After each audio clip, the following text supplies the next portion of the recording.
ಬೆಳಿಗ್ಗೆ 4:30 ಕೋಲ್ಕತ್ತಾ ಒಳಗಿಂದ flight catch ಮಾಡಿ ನಾನು ಬಂದ್ಬಿಟ್ಟೆ ಅಂಡಮಾನ್ ಅಂಡ್ ನಿಕೋಬಾರ್ ಐಲ್ಯಾಂಡ್ಸ್ಗೆ. ಅಂಡಮಾನ್ ಮತ್ತು ನಿಕೋಬಾರ್ ಐಲ್ಯಾಂಡ್ಸ್ ಮೇನ್ ಲ್ಯಾಂಡ್ ಇಂಡಿಯಾದಿಂದ 1200 ಕಿಲೋಮೀಟರ್ ದೂರ ಅದಾವು. ರೂಮ್ಗೆ ಹೋಗಿ ಚೆಕ್ ಇನ್ ಮಾಡಿ ರೆಡಿಯಾಗಿ ಬಿಸಿ ಬಿಸಿ ಚಾ ಕುಡ್ದ ಅಲ್ಲಿಂದ ನಾ ಹೊಂಟೆ ಬಸ್ ಸ್ಟ್ಯಾಂಡ್ಗೆ. 40 ರೂಪಾಯಿ ಬಸ್ ಟಿಕೆಟ್ ತಗೊಂಡ ಅಲ್ಲಿಂದ ನಾ ಡೈರೆಕ್ಟ್ ಬಂದ್ಬಿಟ್ಟೆ ಚಿಡಿಯಾಟಪುಗ. ಇದು ವಿಜಯಪುರಂದಿಂದ 19 ಕಿಲೋಮೀಟರ್ ಸೌತ್ ಸೈಡ್ಗೆ ಲೊಕೇಟೆಡ್ ಐತಿ. ನಮಸ್ಕಾರ ಎಲ್ಲರಿಗೂ, ನಾನು ನಿಮ್ಮ Vinayak Shilar. Welcome to Andamans. So guys, ಈಗ ನಾವು ಅದೇವು ಚಿಡಿಯಾಟಪು ಒಳಗ.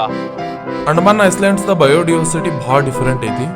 ನಿಕೋಬಾರ್ ಪಿಜನ್ ಮತ್ತು ಅಂಡಮಾನ್ ವೈಲ್ಡ್ ಬೋರ್ ಇಲ್ಲಿ ಸ್ಪೆಷಲ್ ಅಟ್ರಾಕ್ಷನ್. ಚಿಡಿಯಾಟಪುದಿಂದ 3 ಕಿಲೋಮೀಟರ್ ಟ್ರೆಕ್ ಮಾಡಿ ಮುಂದೆ ಬಂದ್ರೆ ನಿಮ್ಗೆ ಮುಂಡಾ ಪಹಾಡ್ ಬೀಚ್ ಅಂತ ಒಂದು ಸಿಗ್ತೈತಿ.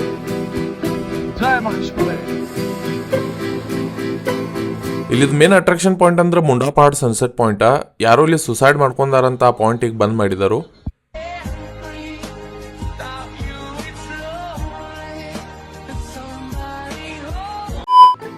ಇಷ್ಟು ದೂರ ಇಲ್ಲಿ ಬಂದಿದ್ದಕ್ಕೂ 1 ಸೆಕೆಂಡ್ ವೇಸ್ಟ್ ಅನಿಸ್ತು. ಆದ್ರೆ ಅಷ್ಟರೊಳಗೆ ಒಂದು ಲೈನ್ ನೆನಪಾಯ್ತು, ಇರುವುದನ್ನು ನೆನೆದು ಬಾರನೆ ಎಂಬುದನ್ನು ಬಿಡು, ಹರ್ಷಕ್ಕಿದೆ ದಾರಿ.